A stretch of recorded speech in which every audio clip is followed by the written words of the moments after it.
public school supporters. I'm Jennifer Jones with Raise Your Hand Action and a parent of 2 CPS students. We're here today with our friends from Brighton Park Neighborhood Council, Northwest Side Housing, Access Living, Parents for Teachers, and many fierce advocates who came together to send a loud and clear message about public education funding in Illinois. Today the state is supposed to make their first payment to school districts for the year, but Governor Rauner vetoed school funding bill SB1, a bill that was passed with bipartisan support. And now schools will not be getting their first payment.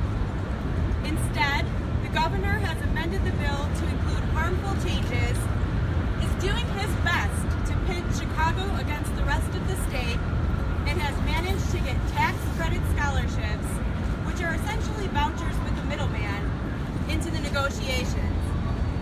For families like mine with special needs kids, many private and parochial schools won't educate them. My own neighborhood Catholic school doesn't support IEPs. Why should wealthy donors be able to choose to pay their taxes to the state or pay into a scholarship fund for kids from families earning up to $114,000 a year to go to private schools? This is unjust, an attack on the public good, and must be stopped. And how did our state manage to turn SB1, a bill about school funding equality, into a bill about school privatization? Whoa. We have some great speakers who will share their perspectives on why the General Assembly should override SB1 and keep vouchers out of the negotiations. Vouchers are a massive change to public policy and should be debated fully, not snuck in through backdoor negotiations.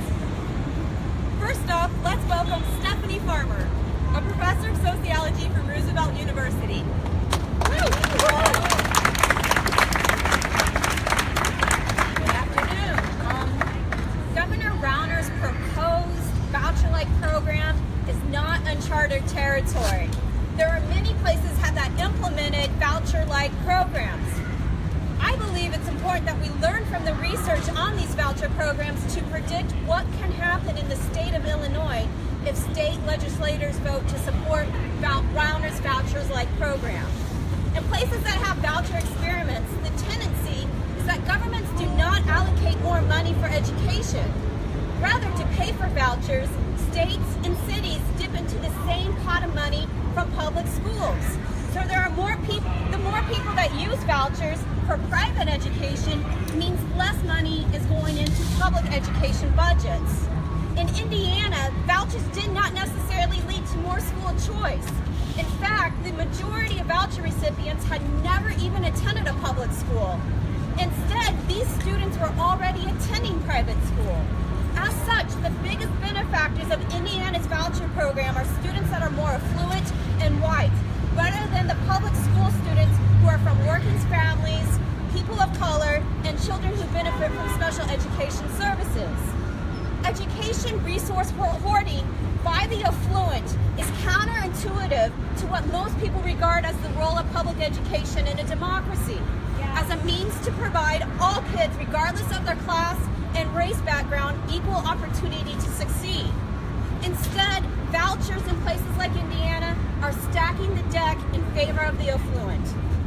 Furthermore, none of the voucher programs in Milwaukee, Indiana, Washington, D.C., and Cleveland have shown to improve student performance. To the contrary, because vouchers have proven to strip funding out of public schools, researchers believe that vouchers are threatening to lower education achievement in public schools. Illinois already has evidence of what a voucher-like program does to public schools in Chicago. CPS's student-based budgeting funding structure has some similarities with voucher programs. CPS's student-based budgeting does not fund individual schools, but rather provides a per-pupil allocation that can travel with that student to whichever public school or charter school that student chooses to attend. So here's the hard lessons that CPS students, families, and communities have had to learn as public funding have been diverted in order to support privately operated charter schools. 1. When neighborhood public schools lose money, they cut enriching classes like history and literature classes. They cut after-school programs. They cut supports for special education. Right. And they reduce the number of educational professionals inside the classroom. 2, counterintuitively, as classes are cut, more students are packed inside classrooms, thus we get overcrowded classroom conditions. 3, low enrollments in public schools create the conditions where neighborhood schools are closed. Vouchers will only make these trends in CPS worse.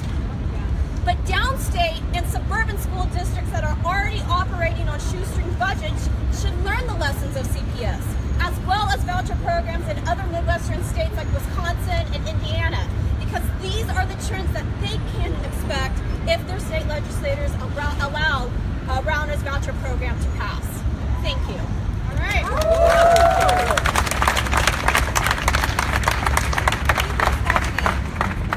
Next we have Reverend Tom Gaulke from the First Lutheran Church of the Trinity in Bridgeport.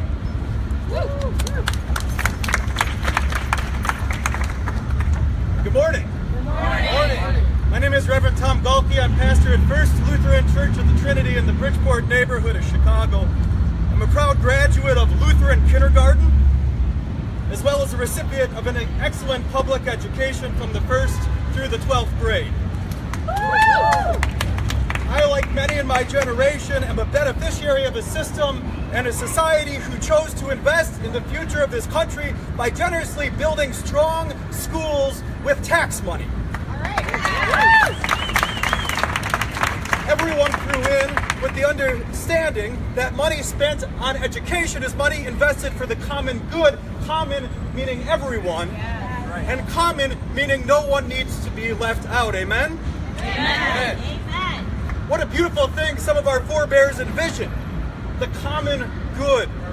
Becoming commonly better through publicly funded education for all.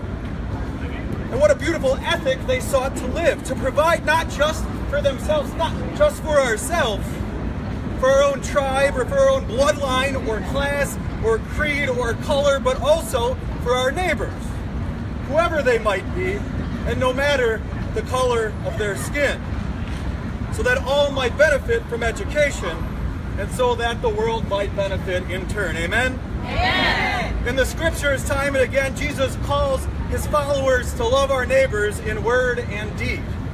He calls us to love our neighbors as ourselves. No doubt, publicly funded education is one of our greatest tools to put love into action for all our neighbors, and to love in word and in deed. What a beautiful conviction we've inherited, that education is a human right.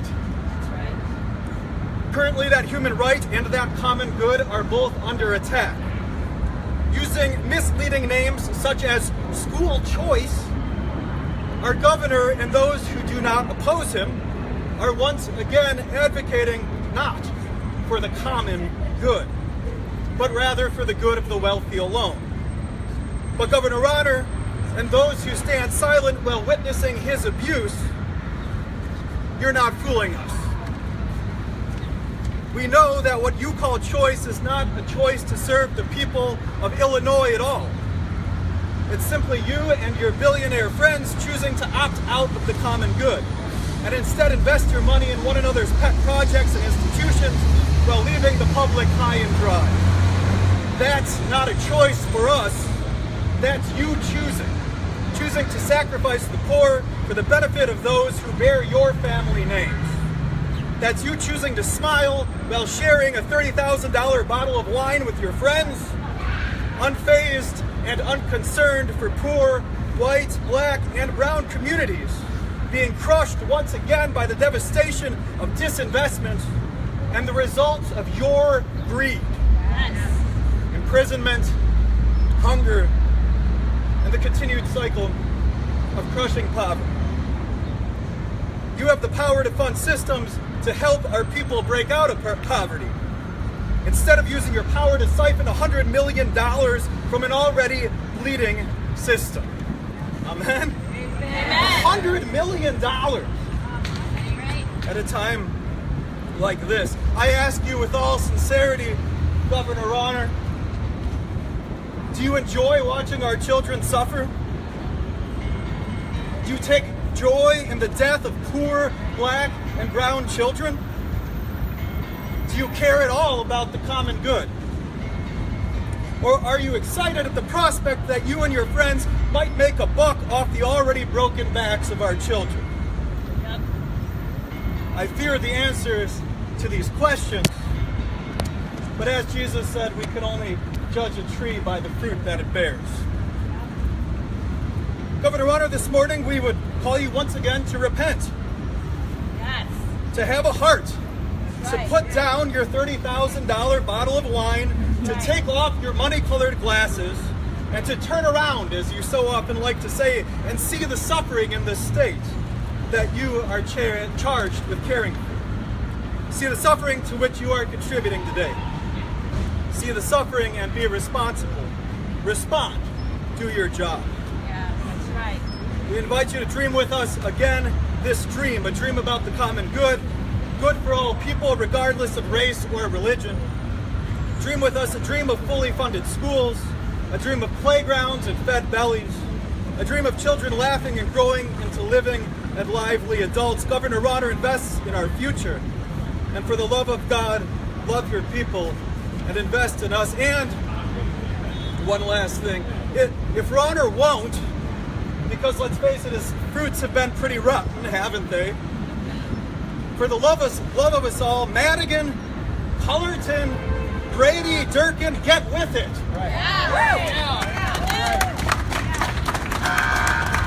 If your Catholic education's taught you anything, they should have taught you that the only good legislation is legislation that benefits the poor or that contributes to the common good. This is the heart of Catholic social teaching. Amen. Use your power for good. Override this awful, immoral, classist, and racist amendatory veto of SB1. Be a champion for the poor, for the love of God, and for the love of us all. Thank you.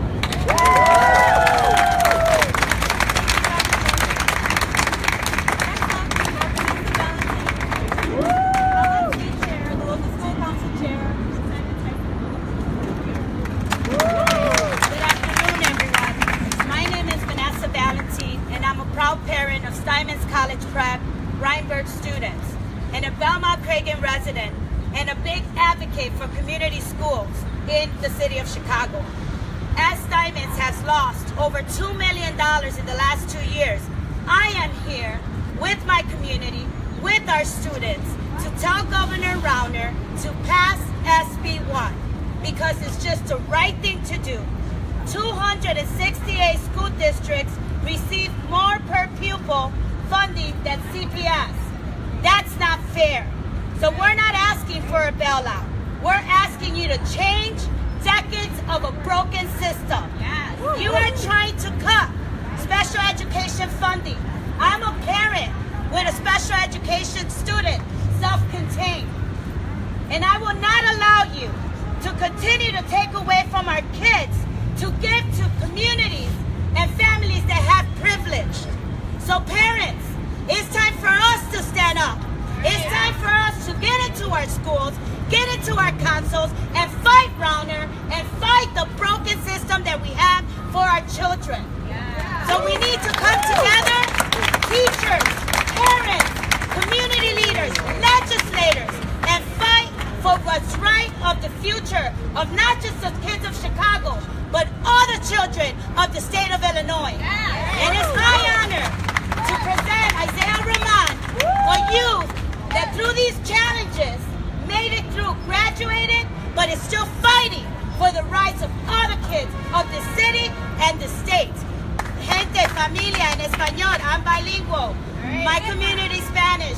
Familias, estamos aquí como comunidad, diciéndole, tenemos que pelear y que pase la legislación de SB1. Tenemos que pelear por nuestro futuro, por el futuro de nuestros estudiantes, no tan solo de Chicago, pero también de todo el estado de Illinois. Lo que es justo, es justo. Y como honor, quiero presentar un estudiante que a través de todos estos cortes pudo graduarse y sigue peleando por los derechos de los estudiantes de esta ciudad. Ahí sea Ramon.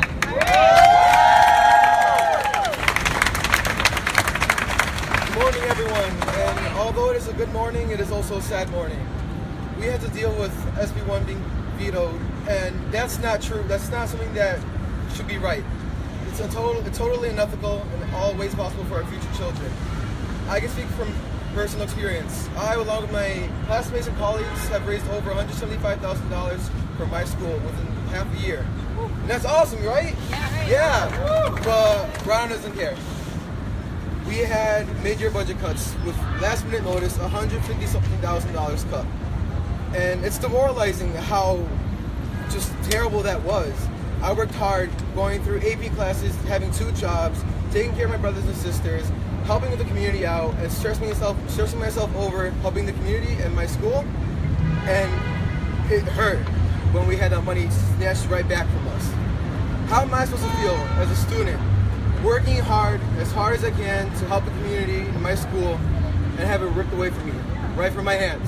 It's not right. How? And how am I supposed to feel as a future parent? I want to put my kids in CPS. I want to put my kids in Illinois school. Can I trust these people who are making the legislations now that are going to run the futures of my children? No. We need a fair funding. We're not asking for a bailout. We're asking to be treated how we should be treated all around. 20 for 20. 20% of our students in Illinois, 20% of the funding. That's all we're asking for is fair treatment.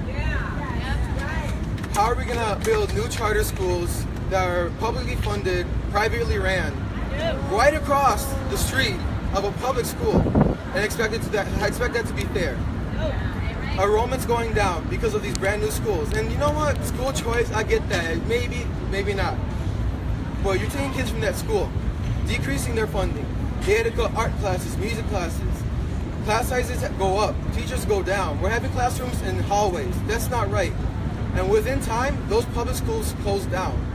What happens to those parents who can't pay for their students to go to a private school? They had to send them 5-10 miles away to another public school that they could afford. It's not right. So we're asking Ron Manuel and everyone else, all the other officials, to help override this veto for fair funding for CPS. Not just us, but for all kids all around Illinois.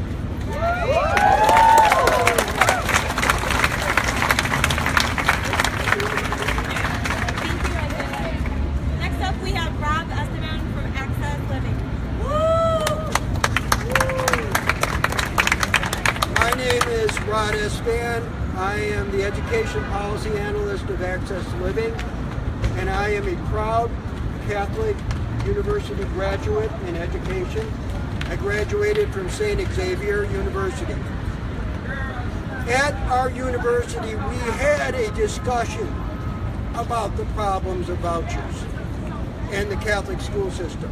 We had deep discussions about our decline in enrollment in Catholic schools. And we came to the conclusion that without public funding to fund special ed, the Catholic school system could not function under a voucher program. Now they found a way to avoid that by a sleight of hand. And I would say it's deeply disturbing, because if you look at the model bill that is being used and being debated, this bill has a part on civil rights and anti-discrimination. That right will allow disabled children to get into the door of a private school or religious school, but it will not allow them to be educated. As all of us who have been involved in Catholic schools know, the schools themselves that educate disabled children internally raise money for this, and the families pay for this. This is not a public education for these children. So we need to look at this very critically as where we are going at in a society and what will happen to these children in a situation that there are fewer public options for them. Access Living opposed prior voucher bills in the General Assembly, particularly one by the current chair of the Illinois State Board of Education, Reverend Meeks. We opposed it for the same reason. It did not afford children with disabilities any rights under federal law. It did not allow them to have an independent education plan. It did not provide them with supplemental supports and services. They got what they could get in those schools. And I know that these educators in religious schools mean very well by these children, but they do not have the resources to educate them. And to put this bill forward as an option is going to further isolate our children and going to create greater problems for special ed in this state. I, in Access Living, have many reservations about SB1, particularly about the funding ratios for disabled children and class sizes. But I will say this, making a deal with the devil to try to merge a voucher bill as a backdoor way of approving this is entirely reprehensible. We need money. We need to have CPS funded. Teachers deserve to get their pensions. My teacher who taught me in public schools, who is now 97 years old, receives a pension that is part of this pension fund. She deserves to be paid. She deserves her money. She deserves every increase she's gotten over all these years, and she was a wonderful teacher. But not at this cost. This is wrong, and we are not going to support this. Thank you very much.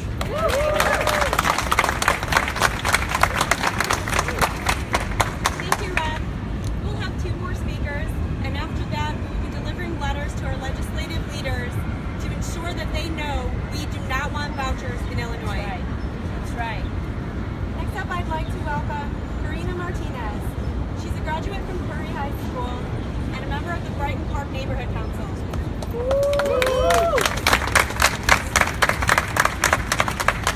morning. My name is Karina Martinez. I'm a youth leader with the Brighton Park Neighborhood Council and a recent graduate from Curie High School. Although I've graduated, I realized the problems don't just stop when I leave that classroom, when I leave that school, that students continue to have those problems in those schools. Year after year, these budgets continue to get cuts. During my 4 years of high school, I went to a school where the roof constantly leaks. When it rained outside, it also rained inside. That is an ideal condition to learn in. This year, it's only gotten worse. This year, 4 Southside high schools have lost 36 staff and teachers. Staff that is vital to every single student's ability to succeed. Students are in violence-ridden areas. Their school is their only escape. And they're losing teachers that mean a lot to them. 2 years ago, CPS approved Noble High School Mansueto. It's a couple blocks from Kelly High School. Kelly High School this year has lost 22 positions in their school. Honestly, right? Does this show, are these legislators saying that Kelly High School students are not worth being taught? Are they not worth the resources? They're telling their students that they are not worth it, that charter school students deserve more than they do. That is not acceptable. Charter schools have constantly taken more resources from public schools. Public schools are the reason that students are able to succeed. They provide for every single student, every bilingual student, every special education student, every English learner. They provide for everyone on every single level. They never push anyone away. Now instead of supporting solutions and finding solutions, Governor Rauner, Mayor Emanuel, and legislators are supporting vouchers on the same platform that Betsy DeVos and Donald Trump used. Yes. Legislators and CPS need to support revenue instead of debt.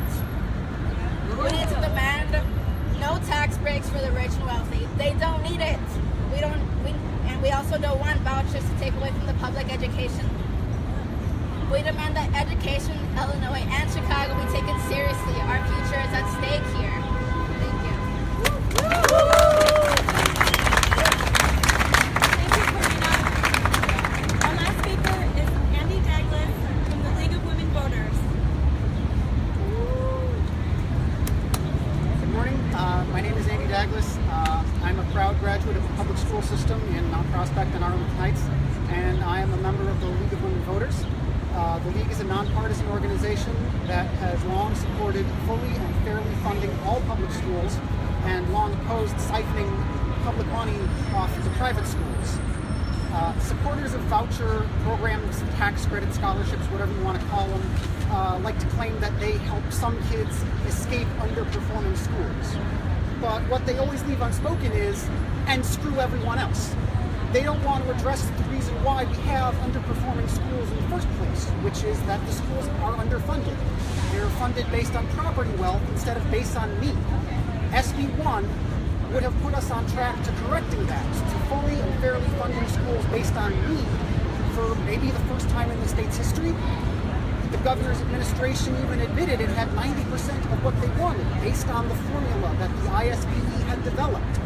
But first he vetoes it because it gives Chicago public schools a bailout, which is ridiculous because the state can't bail out public schools because the state is responsible for funding public schools regardless of what city they're in. And then he tries to sneak in a massive policy change, none of which was on the table all year long when we were debating school policy reform. It's completely absurd.